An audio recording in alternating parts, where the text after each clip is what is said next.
Just to start with, so the original estimate of JobKeeper, $130 billion, just happened to be the same amount, almost exactly, as the amount Treasury thought it was getting with these errors on the form. Is that just an amazing coincidence?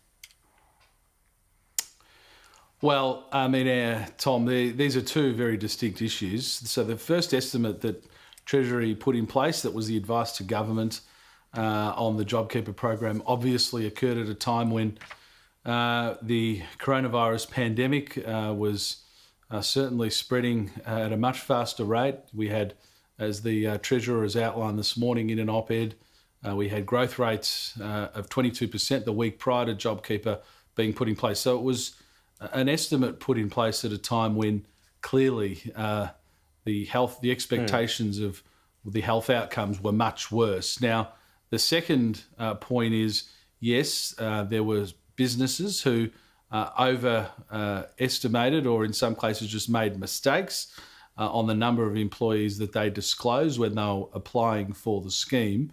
And in that sense, it fed into that overestimation. But in the end, this is a demand-driven program. It's going to support, we expect, all said and told, about 3.5 million employees or 800,000 businesses. And we should all be very grateful that the health outcomes have come in ahead of even some of our best expectations. And that has meant that the economic consequences and the budget consequences and, of course, the consequences for a program like JobKeeper have been improved. Nonetheless, very recently in an interview you said if only 3 million employees were covered by this program, which is about where we're at now coincidentally, there's more of a likelihood of wholesale changes. Seemingly that's been ruled out already though. Why?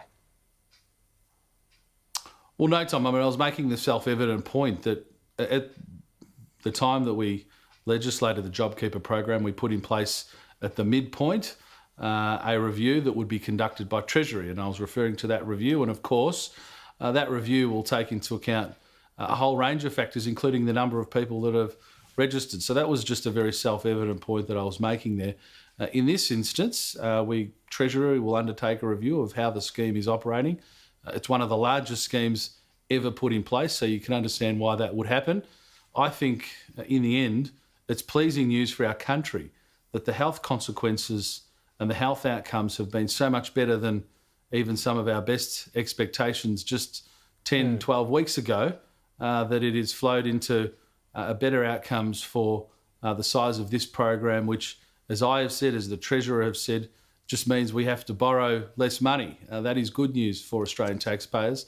But having said all that, the JobKeeper program, Tom, is there to support every business that has a very large business has a reduction of 50% in turnover, or a small or medium business, a 30% reduction, and they're eligible employees, should they qualify. And it is a very large scheme, notwithstanding the fact it's been revised down. Right, but just on that, because you presented in this interview a hypothetical, which essentially now turns out to be true. Now, at the end of that, you said there's more of a likelihood of wholesale changes.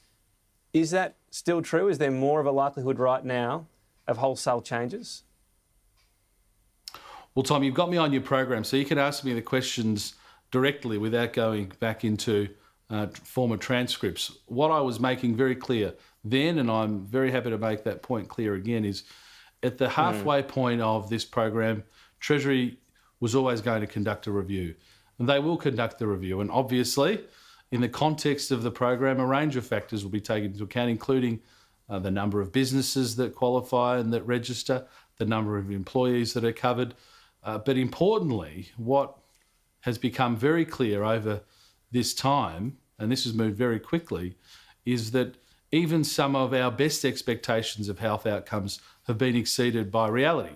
Now, any good program would flexibly move with that, as the JobKeeper program has. So in some senses, Tom, it should be unsurprising that the program comes in at a clip a bit better than expected because the health outcomes have been so much better. And on that prospect, when this review happens, do you think it would be fair enough to consider cohorts such as people at universities, casuals that weren't tied to an employer, for at least 12 months, who of course are excluded at the moment. Should that be an open question as to whether they could be included? Well, no, Tom. I mean, we've made clear that those sort of parameters have been set. They have been put in place. Again, if you work for an eligible organisation that's had the requisite drop in turnover and you're a full-time, part-time or long-term casual employee, you qualify. So those parameters are set. There was a lot of work that went into that. They cover what we expect, all said and done, some 3.5 million employees. So not a small scheme by any measure, Tom. And again, I would just say, let's look at JobKeeper in the context of the suite of policies that the government's put in place.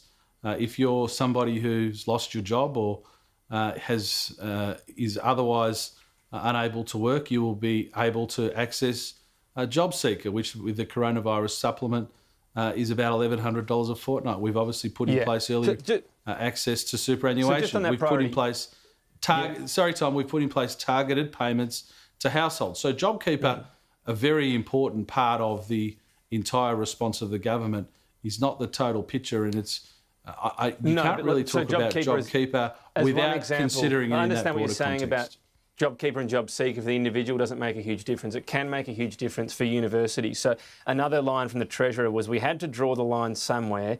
As you can understand, this is a major call on the public purse. The point again here is there's more available in the public purse if wanted. The decision now from the government not to include, for example, universities and those casuals, that's a deliberate one, isn't it? It's not about a limitation of the public purse. That's just a policy decision. Well, Tom, there are a range of areas, whether it's our health response and the work that Greg Hunt has so successfully done on supporting states build up their capacity, their ICU capacity, the health response. And all of these responses have taken into account, to some degree, pessimistic assumptions of where the coronavirus pandemic would go. And I think Australians would expect us to take that approach to make sure we got our health system ready for what was potentially a devastating circumstance. And equally, the economic response has tried to match that. And in the end, Tom, just because we have been so successful with the health response that has flowed into the economic and budget outcomes, I think in some respects should be unsurprising. 3 months ago, Tom, if you and I were talking about the sorts of health outcomes we've had, I think most people would have thought that was a very rosy and optimistic view. But that is where we find ourselves, and therefore that's where the JobKeeper program has found itself too. That's very true, and I think a lot of credit going to the government for that. We're nearly out of time. Just very briefly, instant asset write-off, that's set to end on June 30. Is there a strong consideration for extending that in some form? Look, there's a whole host of measures. Obviously, we put in place the instant asset write-off. We increased the thresholds, increased the organisations and size of businesses that could access them in order to try to support businesses as much as possible to make those investments. We have obviously shown a long-term commitment to the instant asset write-off in each of our budgets. And all I would say to you, Tom, is that, of course, we are considering everything in what is a very quickly evolving economic circumstance. It is. It sounds, I'll put my editorial on that, say perhaps a watch this space. Assistant Treasurer Michael Sukkar, always appreciate your time. Thank you.